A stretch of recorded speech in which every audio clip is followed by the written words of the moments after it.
E aí, torcida tricolor, um excelente domingo a todos. E como não ter um excelente domingo, né? 9 vitórias consecutivas, 3 vitórias em cima dos maiores rivais aí recentemente, consecutivas também.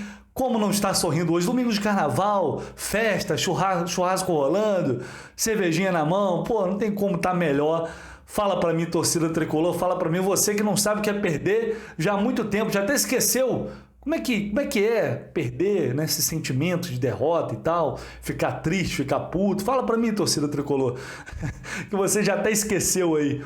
Mas a verdade é que, falando sério agora, uma excelente vitória do Fluminense sobre o Vasco. E não só, né, pelo resultado, mas pela atuação que o time teve no primeiro tempo. Foi um massacre, foi um baile. Já que estamos no carnaval, foi um baile de carnaval para cima do Vasco. Uma autoridade absurda como o Fluminense se impôs. Né? Tudo bem que o Vasco tem um time forte, tem um time bom? Não tem. Né? Parecia que estava jogando depois de um dia inteiro de feijoada e cerveja? Parecia. Mas isso foi graças à imposição do Fluminense. Também, por méritos do Fluminense, que tecnicamente foi absurdamente superior, aliás, em todos os aspectos do jogo, inclusive o aspecto físico também. E é disso que a gente vai falar agora nesse vídeo. Deixe seu like aí, não se esqueça, aquela moral de sempre, é muito importante para ajudar, né, o vídeo a ter um desempenho melhor, a chegar a outras pessoas, para que outras pessoas também possam conhecer aqui o canal do Lessa. Então deixe seu like, se inscreva no canal, claro, se você não é inscrito ainda, não sei o que você está esperando, não seja doidão, se inscreve aí no canal e dá essa moral aí pra gente, beleza? Bom, galera, análise desse jogo, né? Como eu chamei aí na capa do vídeo, na thumbnail, no título, os jogadores estão pedindo passagem. E não é de hoje. Não é de hoje que John Arias está jogando muito. Aliás, foi brincadeira que o John Arias jogou mais uma vez. O início do jogo, ele principalmente, parecia... não só ele, mas o Fluminense parecia que estava jogando a copinha, né? O time profissional do Fluminense atuando na copinha, jogando contra juniores. Tamanha era a diferença de desempenho, né? De qualidade. O John Arias estava brincando, assim, ali pelo lado esquerdo, com a aproximação do Ganso, com a chegada às vezes do Martinelli, outra vez Nonato, se revezando ali, com o Pineda também apoiando, fazendo tabelas por ali, toques curtos, aproximação. O primeiro gol foi lindo desde lá de trás, Martinelli saiu jogando, né? A bola foi chegar para o Pineda, que chegou no Nonato, tocou para o Arias toca para o Ganso de calcanhar, aquela ajeitada maravilhosa que só Paulo Henrique Ganso, né? Só um jogador desse nível consegue fazer com essa qualidade para o Cano abrir o placar. Aliás, parabéns ao Cano que foi lá, comemorou, fez o L, e tem que ser assim mesmo. Fez o L pro ex, comemorou, hoje veste a camisa do Fluminense. Eu acho que tem que ser assim sempre, né? Eu até falei isso na live de ontem. A exceção às vezes, um jogador que é realmente muito ídolo, como o Fred é do Fluminense, e aí prefere não comemorar. Tá, é até compreensível. Mas fora isso, cara, pelo amor de Deus. Mas eu queria falar do recital, que foi a atuação de Ganso e de Arias, principalmente. O Ganso para mim foi o melhor em campo, né? Eu escolheria o Ganso, mas entendo quem vai escolher o Arias.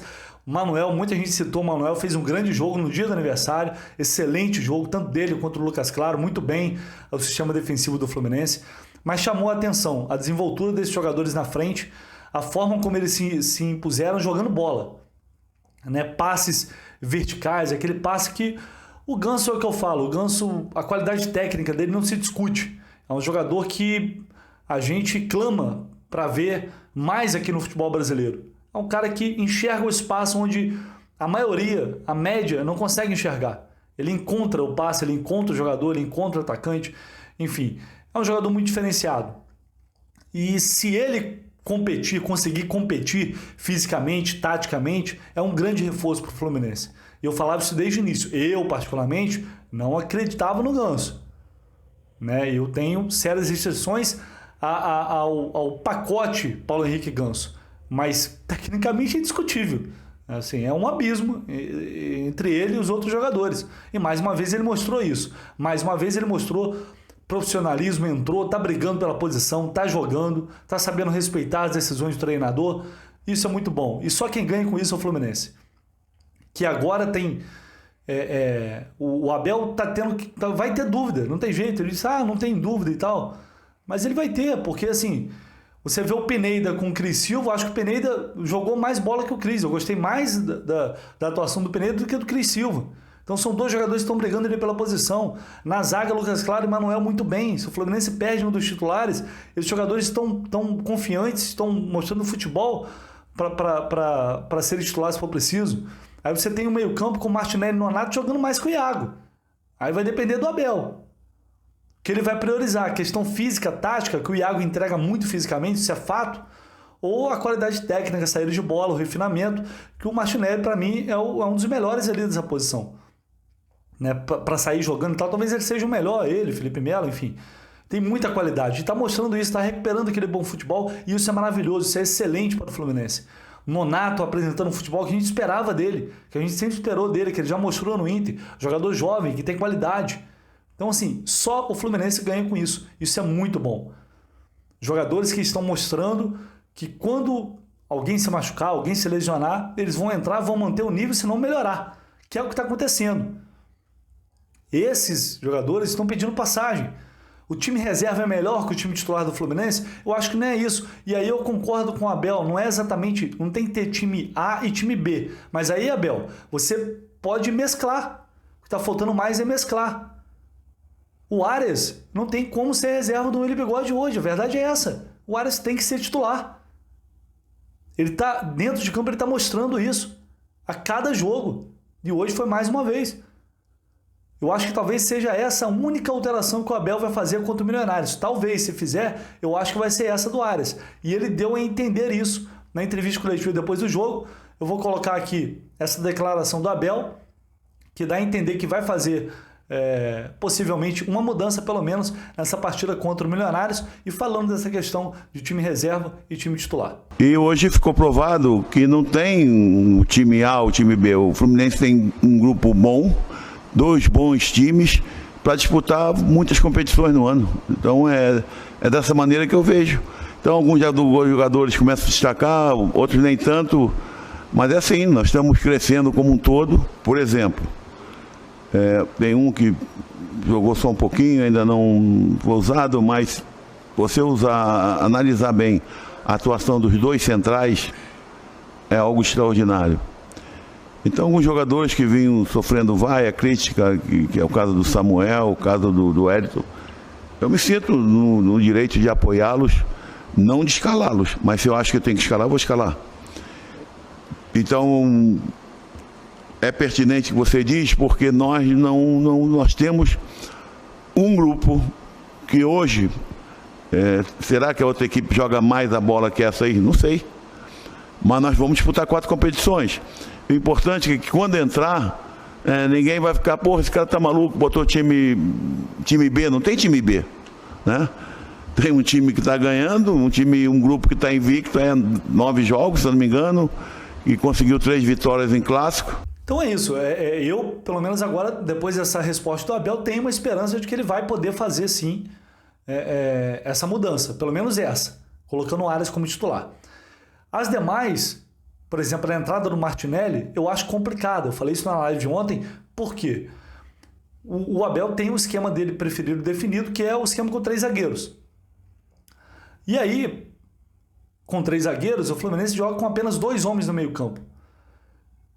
E você precisa de ter uma marcação muito forte ali, você precisa de fazer um vai e volta, um box-to-box, como gosto de falar, né?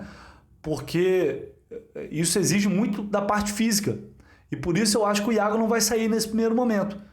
Porque os volantes acabam tendo que apoiar, ir no campo de ataque e recompor para marcar muito. Porque de meio campo só tem eles. Então eu acho que vai ser, dentro dessa característica, difícil o Martinelli entrar aí.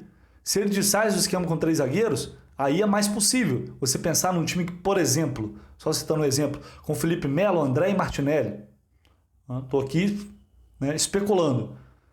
Porque fora isso vai ser difícil, dentro dessa estrutura, ele conseguir mudar muito mais do que isso. A verdade é que as melhores atuações do Fluminense foram com o time reserva, contra a Portuguesa, contra a Volta Redonda e contra o Vasco. Contra o Botafogo, o segundo tempo também foi um massacre, mas por quê? Ele coloca o Arias e mais alguém, se eu não me engano, no intervalo. E aí o time melhora. Até então não vinha sendo nenhuma grande atuação. Então está mais que provado que esse time, o time considerado reserva, ele está mostrando mais futebol, está se sentindo mais à vontade jogando numa linha de 4 e não com 3 zagueiros. Vocês lembram contra o Audax? O Abel insistiu com 3 zagueiros, mesmo com o time reserva. E o time foi mal. Depois que essa equipe passou a atuar com uma linha de 4, com mais jogadores do meio campo, passou a jogar bem. E por que, gente? Não é tão difícil. Por que esse time cria mais do que o titular? Porque ele cria mais chance. É um futebol melhor de se ver. Porque ele tem jogador de meio campo, ele tem homem de criação. Coisa que o time titular não tem. Porque você tem 3 zagueiros, 2 alas que não agridem, que não fazem diferença no setor ofensivo, que são mais ou menos. E você tem 2 volantes no meio que não criam. E os atacantes sofrem com isso também. Você viu como o Cano já recebe mais bola hoje. O Willian teve chance de marcar no segundo tempo. Você tem um volume ofensivo maior, porque esses jogadores, eles conseguem criar, eles conseguem achar os passes, esses passes verticais, esses passes que pegam a zaga desprevenidas. Então tá muito claro, isso a gente vem falando desde o início da temporada. Tá muito claro que o time precisa de um jogador de criação, um jogador com essa característica. Coisa que no time titular do Abel preferido, não tem. Então o campo está dizendo, resta o Abel ouvir, e aí a gente vai ver o que ele vai fazer com essas informações. Se ele vai ouvir e se realmente ele vai colocar em prática o que os jogadores em campo estão mostrando. Tomara que contra o Milionários a gente possa ver isso. É claro, são ponderações que a gente tem que fazer. O Campeonato Carioca, todo mundo sabe que não serve de base para nada. É um campeonato muito fraco tecnicamente, o nível é muito baixo. Vasco e Botafogo são clássicos, mas são times muito ruins. A gente sabe disso, a verdade é essa. Então é importante fazer essa ponderação, porque ganhou, que está ganhando direto, está tudo certo, e nem que no time titular está tudo errado. Mas é preciso um equilíbrio. E fazer exatamente essa mescla, pegar o que está dando certo de cada um.